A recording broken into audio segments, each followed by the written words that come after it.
खबर शामिल कयूं पिया झॾो खां।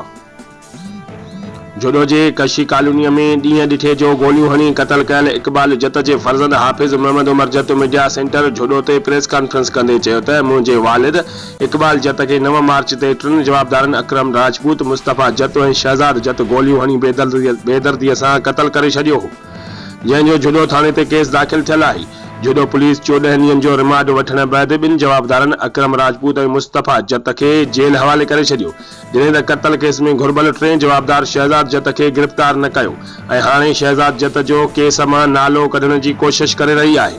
तंहिं करे 19 ॾींहं गुज़रण बावजूद पुलिस केस जो चालान बि पेश नाहे कयो। हुन वधीक चयो त ज़िलाई पुलिस इंतज़ामिया जवाबदार शहजाद जत खां ॻरी रिश्वत वठी केस खे कमज़ोर करण जी कोशिश करे रही आहे।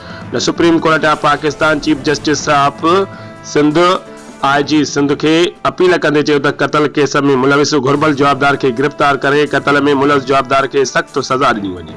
रिपोर्ट कर अब्दुलगफूर क़ोलाची पे न्यूज़।